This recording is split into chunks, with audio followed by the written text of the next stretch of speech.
So I get that it's a paradox, primarily because people sometimes don't vote their best interests, and primarily because it's a lack of, you know, the potential for an economy to grow. But we have a president now who says, well, you know, this won't happen this time round. I'm for the people, and the economy will grow as a result of it. Right. So what populists have been successful in, of course, is in ushering change. You see that, of course, in parts of Europe and the United States. What they voted in, though, are individuals who lack experience politically and who are a bit independent-minded. So they're going up against the establishments, of course, the political establishments. Think in the United States, even with the Republican Party, President Trump had difficulty pushing through health care reform, even having a majority, because there are factions within the Republican Party that made it difficult. So in other words, it's going to be difficult with these entrenched establishments and also the opposition generally to change, to push forward the agenda. And there are three facets to what's occurring in terms of the paradox. One is in terms of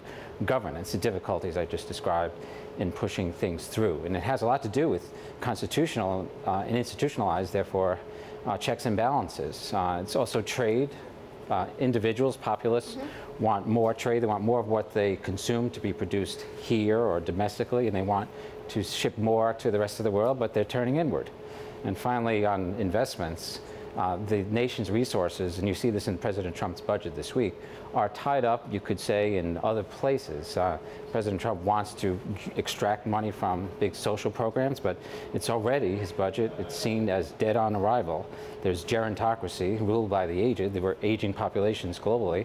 It's difficult to wrestle money away from the populace toward investments that we know over the long term produce economic growth. So that's the paradox. Well, so here's another paradox. If this president can't get anything done that he wants to do legislatively, except for things like trade agreements and so forth, which can go ahead without congressional approval, then why shouldn't we get growth? Because we're getting growth already, and it is accelerating, albeit slowly. Yeah, and in the end, we have to put faith in two things. It's democracy and capitalism. It's more important to follow and put in terms of your calculus, the invisible hand than the heavy hand of government. We know that through all kinds of strife, wars, difficulties, we know that somehow companies globally in capitalist societies and democratic societies tend to thrive. And so we see them plowing through. But what we see in terms of the growth rate for the United States, for example, is one that's new normal-like, which Pimco terms for a growth rate that's closer to 2% instead of the old 3%. And we're at that level in part because of changed demographics and the population. And your node sees this continuing. But what about the 2018 elections? People can't go back to their home states and get re-elected without some kind of at least an infrastructure package or something in the works, right?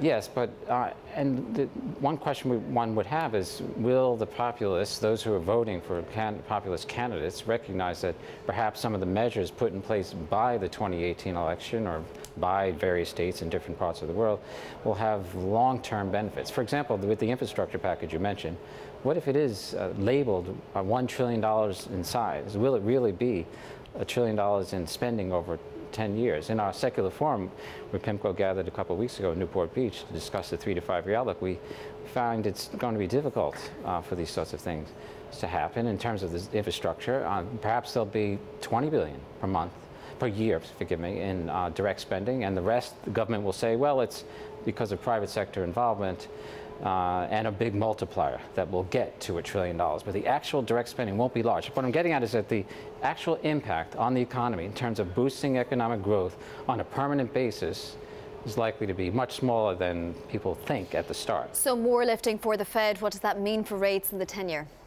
It's more likely than that the forecast markets have for a benign outcome is likely to hold intact. Markets are priced for the Fed to keep its policy rate at 2.5 or so over the next 10 years, never going higher, even though it's typically gone more than double that historically. So call it perhaps in the 2s. This year, though, if you care, most do, but we should, of course, when we're thinking about investing, think longer term. Probably 2 more hikes, 1 to 2 more hikes, a pause somewhere in one of the 3 remaining meetings where there's a presser or press conference, so that the Fed can give us information about the shrinking its balance sheet and implement that next year. And you think the economy is able for all of that, even given what you say about the new normal and a new neutral being the case for the foreseeable future? Yeah, it's difficult to see. There could be a bump from tax cuts, that sort of thing, but we would expect growth to hold in the 2s or so. It's just a quiet trajectory, you could say, on the growth rate. Tony, we have to leave it there, but I do want to mention that you had a lot of interesting people and informed people informing you guys at your latest summit, including Ben Bernanke, the former Fed chair, and Mario Draghi, the ECB president. Gordon Brown, the former Prime Minister of England as well. Larry Summers, Newt Gingrich. There's a long list.